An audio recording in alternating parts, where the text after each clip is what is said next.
ETF index mutual funds నేర్చుకుని stock మార్కెట్లో రాణించాలనుకుంటున్నారా? వెంటనే ఈ నెంబర్కి కాల్ చేయండి.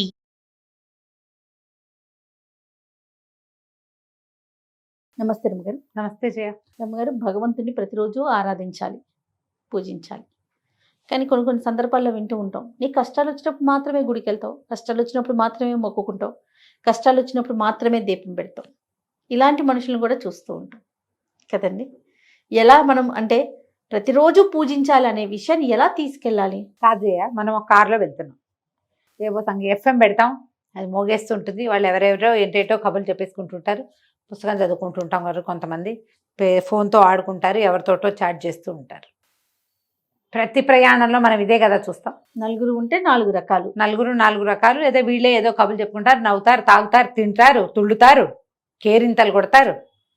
సడన్గా కారులో గోతులో పడింది, వెంటనే ఏమంటారు? దేవుడా దేవుడా దేవుడా దేవుడా అనరా? ఖచ్చితంగా గోతులో పడ్డారు.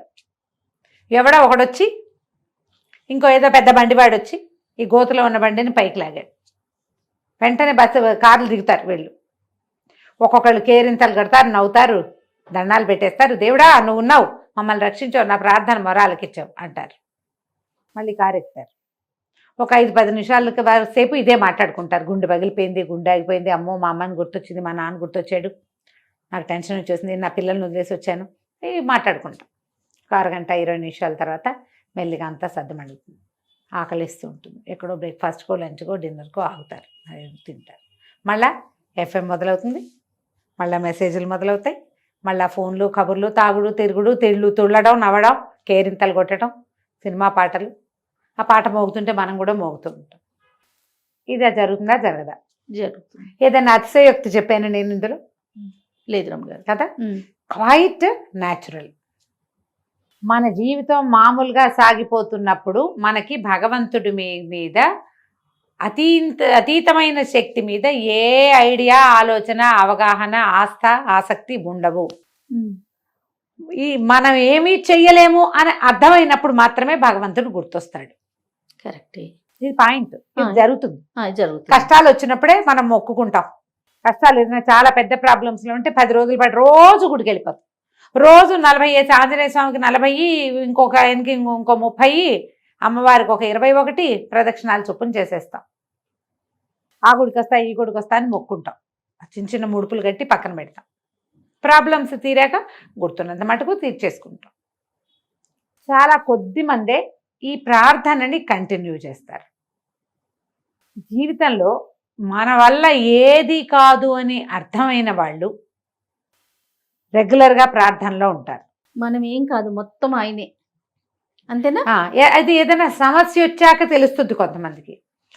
ఏ సమస్య రాకుండానే ఈ జీవితం అనేది భగవంతుడిచ్చిన వరం, అతడిని నిత్యము ప్రార్థించాలి అనే అవగాహన ఉండేవాళ్ళు కొంతమందే ఉంటారు.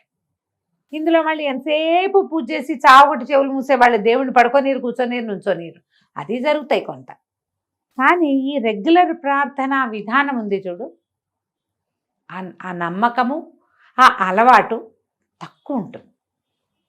దీన్ని ఏం చేయాలి, ఎట్లా ఇది నేర్చుకోవాలి అంటే మనం పిల్లలకి నేర్పాలి. మనకి సాధారణంగా ఎలా ఉంటుంది, మనుషులు అన్నవాడికి ఏం చేసినా ఇదంతా నా ప్రతాపం అని ఉంటుంది.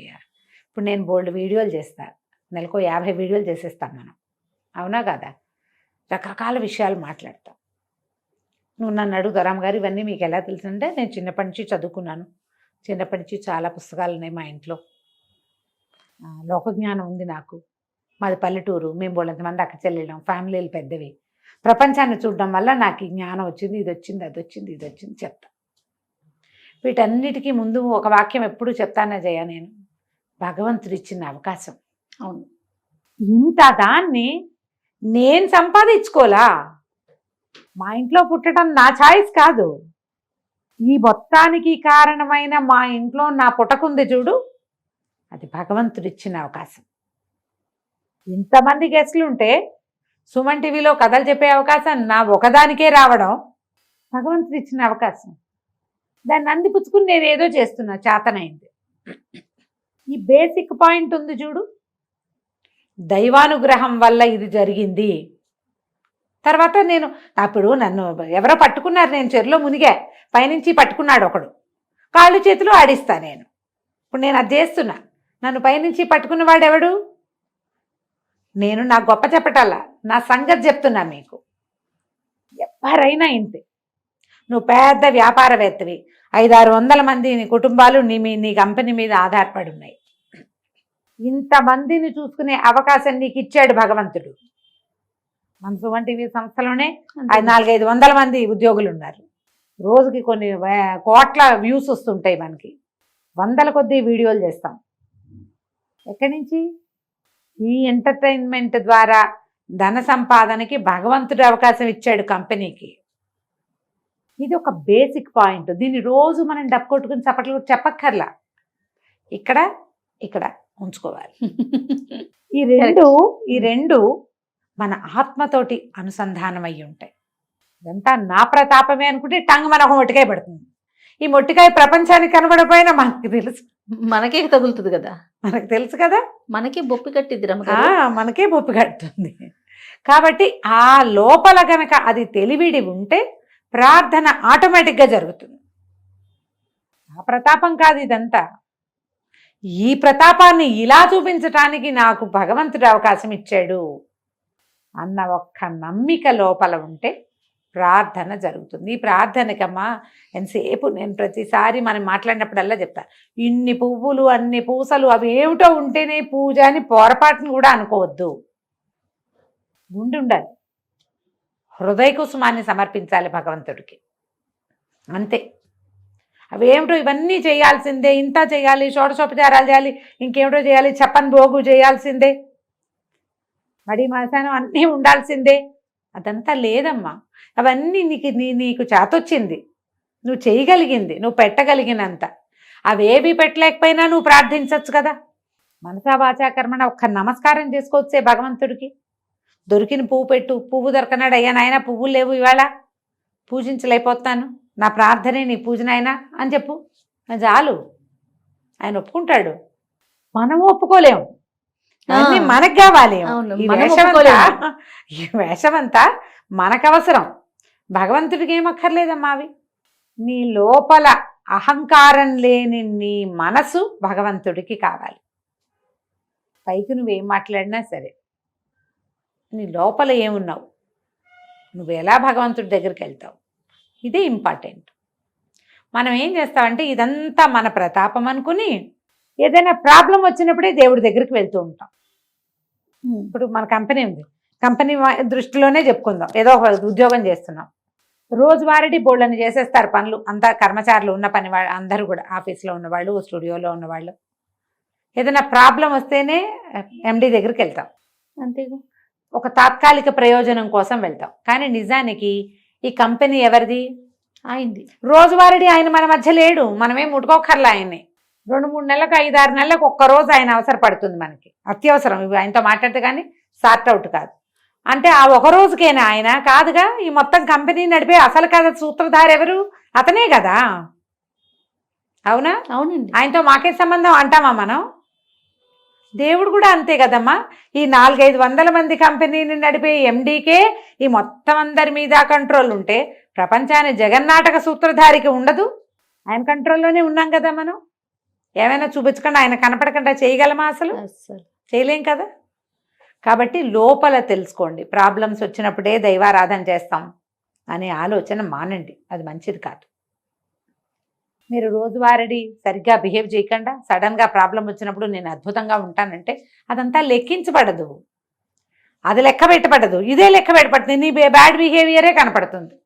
ఇవి పెద్దవైపోతాయి, ప్రాబ్లమ్స్ ఎక్కువ అవుతాయి. అది చేయొద్దు అట్లా. మీ మీద డిసిప్లినరీ యాక్షన్స్ అవి తీసుకుంటే మీరు చేయగలిగేదేముంది కదా. ఈ కంపెనీలో తీసేస్తే ఇంకో కంపెనీలోకి వెళ్తాం. ఎన్ని కంపెనీలు పోని మారేవు, ఎన్నైనా ఉన్నాయి. భగవంతుడి కంపెనీయో అది ఒకటే కదా. ఈ ప్రపంచం ఒకటే ఉంది కదా. ఇందులోంచి చేడాక నువ్వు దిగినాసిల్లిపోయి పోవటమే, అంతే, ఇకేం లేదు. అందుకని నిత్యం ప్రార్థన చేసే విధానాన్ని ప్రాక్టీస్ చేయండి. కాసేపైనా భగవంతుడి పట్ల విశ్వాసాన్ని ప్రకటించే అవకాశాన్ని తీసుకోండి. 5 minutes అంతే. పూజకి టైం లేదండి, వాళ్ళ టైం చాలేదంటారు పాపం. అంటే పూజ అనగానే మన దేవుడి మందిరం శుభ్రం చేయటము, దీపారాధన కుందులు తోముకోవటము, ఒక 50 రూపాయల పువ్వులన్నీ అమర్చటము, ఒక 20 రూపాయల పళ్ళు నివేదన పెట్టటము, దీపారాధన చేయటం, దీపాన్ని చుట్టూతా పువ్వులు పేర్చాలి, మనంత పని అదంతా కదా. ఒక దండం పెట్టడానికి అంత పని ఉందా? ఈ క్రియ సాయంకాలం చేసుకో, వెళ్ళేటప్పుడు దండం పెట్టుకుని వెళ్ళు. Minimum thing good morning. తెల్లవారు లేస్తే ఎంతమంది గుడ్ మార్నింగ్లు పెడుతున్నావమ్మా మనం? నేను అసలు స్పందించిన జయ నీకు పదే పదే చెప్తుంటాను నేను. కనీసం ఒక నెల రోజుల పాటు రోజు గుడ్ మార్నింగ్ గుడ్ నైట్ పెట్టిన తర్వాత బాబు మీకు విసుగు లేదా, ఎందుకు నైనా పెడతారు అని చెప్పాల్సి వస్తుంది. ఇవి గుడ్ మార్నింగ్లు పెట్టేటప్పుడు దేవుడికి కూడా చెప్పచ్చు కదా ఒక శుభోదయం. మనం ప్రాబ్లం వచ్చినప్పుడు పిలుస్తాను నేను, అప్పటి వరకు మా ఇంట్లో అసింటా ఉండు అని చెప్తామా? అలా చెప్పకూడదుగా, ఇలా చెప్పండి. రోజు నమస్కారం చేసుకోండి. నిద్ర లేచాక, లేవగానే, ఎక్కడికైనా బయటికి వెళ్ళేటప్పుడు, సాయంకాలం ఇంటికి బయటికి రాగానే, పని నుంచి తిరిగి రాగానే, రాత్రి పడుకునేటప్పుడు 4 పూటల భగవంతుడిని తలుచుకుని మీ ఇష్టదైవాన్ని ఒక నమస్కారం చేసుకోండి. ఇది మీరు పిల్లలకు కూడా చెప్పచ్చు, నేర్పించవచ్చు. నిత్యము దైవాన్ని మనతో ఉంచుకోవచ్చు మనం. అంతే. ప్రాబ్లమ్స్ వచ్చినప్పుడు ఎండి దగ్గర పరిగెత్తినట్టుగా పరిగెత్తద్దు. పరిగెత్తుదాం అప్పుడు కూడా, అవసరమైతే పరిగెత్తచ్చు. ఈ రోజువారీ గుడ్ మార్నింగ్ కూడా చెప్పండి. ఖచ్చితంగా. డెఫినెట్గా రమ్మగారు. నమస్తే. నమస్తే జయ.